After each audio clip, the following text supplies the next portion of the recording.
हूँ माता रानी के चरणों में। यहाँ बिश्नोई समाज का भी धाम है, दामोजी महाराज के चरणों में भी नमन। मेरे देश के नौजवान साथियों, आज जो क्षत्रियों की स्थिति है वो आप लोगों से छुपी हुई नहीं है। क्षत्रियों के अंदर जब से बिखराव आया है तब से इस देश के गरीब, इस देश की गाय दुखी है। क्षत्रिय संगठित होंगे, क्षत्रिय एक होंगे, क्षत्रियों की ताकत बढ़ेगी तो क्षत्रिय हमेशा सबका साथ, सबका विकास, सबको साथ लेकर के चले हैं। तो इसलिए मेरा आपसे आग्रह है कि क्षत्रिय समाज संगठित रहे और एक रहे। इससे जितने भी यहाँ सर्व समाज के जो लोग हैं, जो शोषित पीड़ित हैं, उनकी आवाज दबेगी नहीं और संगठित रह करके आप लोग आगे बढ़ सकते हो।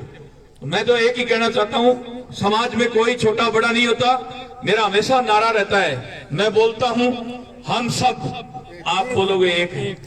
हम सब एक है, हम सब एक है, हम सब एक है। जब हमने आरक्षण की लड़ाई शुरू की थी तब सब लोग कहते थे कि ये तो पागल है, आर्थिक आधार पर तो जिंदगी में नहीं मिलेगा आरक्षण, इसको किसने पकड़ा दी।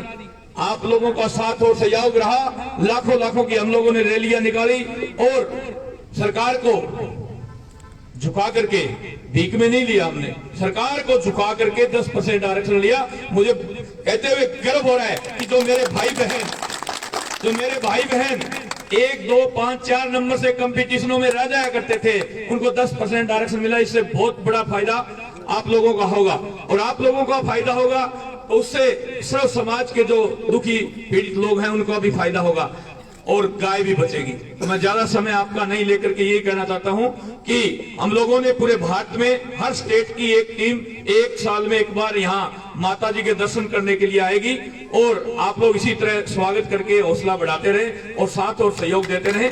हम लोग आपकी बात को कहीं भी नीचे नहीं आने देंगे, पहले भी नहीं आने देते थे, आगे भी नहीं आने देंगे। आपने यहाँ बुला करके हमारा मान सम्मान किया, उसके लिए बहुत बहुत धन्यवाद। और मैं एक ही युवाओं से कहना चाहता हूँ कि एक दूसरे की टांग खिंचाई बंद कर दो।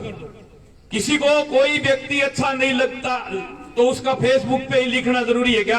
फेसबुक की सबको सर्टिफिकेट देती है क्या कि ये गलत है, ये सही है, ये वो है? और समाज के लोग अपने नेताओं को क्यों नहीं सर्टिफिकेट देते? तो फिर हमारा समाज, हमारे जो नेता हैं, चाहे बीजेपी में हो, चाहे कांग्रेस में हो, चाहे निर्दलीय हो, कोई चाहे अन्य पार्टी को, उनको हम लोग सर्टिफिकेट फेसबुक पर क्यों देते हैं? उनके आमने सामने को ना, तुम्हारी रगों के अंदर क्षत्रिय खून है, डरने की बात ही नहीं है। कोई कितना भी बड़ा, कोई कहीं का भी हो, चलो चलते हैं। और जो आपका मान सम्मान जिसने नहीं किया हो, जो आपकी बात नहीं मानता हो, उसको वोट मत दो। इतना ही तो है ना। पर ये सोशल मीडिया पर एक दूसरे की टांग खिंचाई बंद करो, संगठित रहो, एक रहो, ताकि ये देश इस विश्व गुरु बन सके। हम इसी कड़ी को लेकर के आगे बढ़ रहे हैं। तो आपसे यही अपेक्षा है, एक बार फिर वही नारा लगवा रहा हूं, हम सब एक है, हम सब एक है। इस देश के अंदर है ना, हम लोगों की गिनती 9 करोड़ बताई जाती है, क्षत्रिय 9 करोड़ है। फिर 2-4 सरपंच साहब जैसे लोग विरोध करते थे तो कहते थे नहीं 10 है।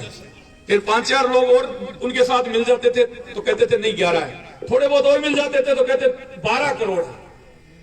कभी 12 करोड़ से ऊपर नहीं बढ़ी इस देश में क्षत्रियों की संख्या। जब से श्री राष्ट्रीय राजपूत करनी सेना का गठन हुआ और हर भारत के हर प्रदेश में गए, 22 प्रदेशों में टीम खड़ी की है, तब पता चला है कि राजपूत समाज SC में भी है, ST में भी है, OBC में भी है और सामान्य में भी है। अगर सबको एक मिला दिया जाए ना तो हमारा नारा है हम सब, अगर वो काम हो जाए ना तो इस देश के अंदर हम 36 करोड़ हैं। और जिस दिन 36 करोड़ एक जगह बटन दबाते हैं, केंद्र में सरकार उनकी होती है। मेरे देश के नौजवान साथियों, इसलिए आपको संगठित होना पड़ेगा और संगठित होकर के पहले खुद को, अपने आप को पैरों पर खड़ा करो, उसके बाद घर परिवार को, उसके बाद तहसील को, गांव को, जिले को, स्टेट को, फिर भारत को। इसलिए आप लोगों से मेरा आग्रह है कि आप कहीं भी, किसी भी स्थिति में कहीं भी कमजोर नहीं हो। सिर्फ मानसिकता, हम कहां थे, कहां आ गए और कहां जा रहे हैं, कहां जा रहे नहीं है, जहां थे वहीं है, ये मानसिकता बनानी है। जय भवानी, जय माता दी। ज्यादा लेट ना करो, निकला।